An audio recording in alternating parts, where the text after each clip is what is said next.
पहली लिस्ट कल जारी कर दी। महाराष्ट्र में खबर थी कि दोनों गठबंधन 28-28 सीटों पर फंसे हुए हैं। बीजेपी ने टिकटों पर पहले सस्पेंस तोड़ा।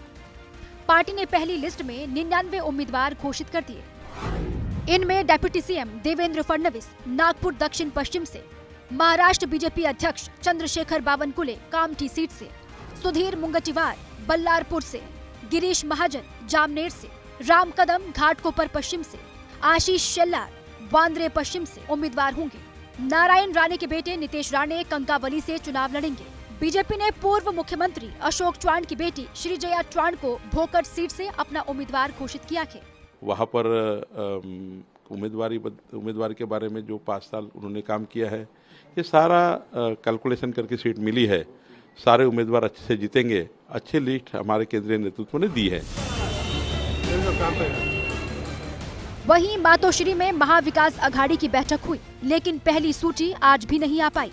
उद्धव की शिवसेना ने बीजेपी पर वोटरों की हेराफेरी का आरोप लगाकर नई सनसनी जरूर फैलाई। विधानसभा में ये लोग हार रहे हैं तो क्या कर रहे हैं अभी मालूम है आपको? जो वोटर लिस्ट है उसमें गड़बड़ और घोटाले कर रहे हैं।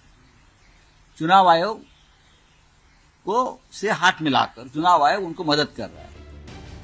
महाविकास अघाड़ी के तोलमोल में समाजवादी पार्टी भी 12 सीटें मांगकर नया पेच डाल चुकी है। पार्टी 5 उम्मीदवार घोषित भी कर चुकी है और कोशिश में है कि यूपी की दोस्ती के एवज में कांग्रेस अपने हिस्से की 4 से 5 और सीटें उसके लिए छोड़ दे।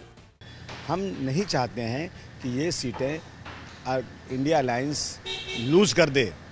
ये हमने अखिलेश जी उसके पार्टनर है ना, हमने बताया उनको ये बातें। अब आप जाइए मालेगांव, धुलिया, 3-4 सीट मिल जाए तो ठीक है। महाराष्ट्र विधानसभा की 288 सीटों पर 20 नवंबर को मतदान होना है। वहीं झारखंड में टिकटों को लेकर इंडिया अलायंस की पार्टियों के 13 की नौबत आ गई है। कांग्रेस और जेएमएम के 70 सीटें आपस में बांट लेने पर आज आरजेडी भड़क गई। उसने कह दिया कि 12-13 सीटें लड़ेंगे ही, हम कोई गला कटाने के लिए नहीं।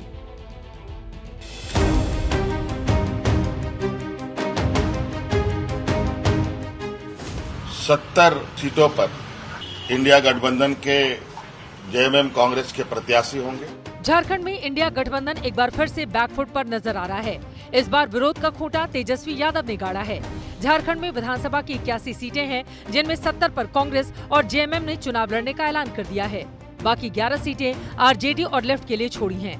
लेकिन राहुल गांधी और हेमंत सोरेन का ये ऑफर तेजस्वी यादव को कबूल नहीं है। राजद का कम से कम 22 जगहों पर कम से कम एक ऐसा जनाधार है जहां हम जीत तय करते हैं। एक दिन पहले राहुल गांधी रांची में थे। हेमंत सोरेन से उनकी मुलाकात हुई। सीट बंटवारे को लेकर बात हुई। आरजेडी का दावा है कि उसे 3 से 4 सीटों पर चुनाव लड़ने को कहा गया है। अब वो बातचीत 3-4 सीट पे आई।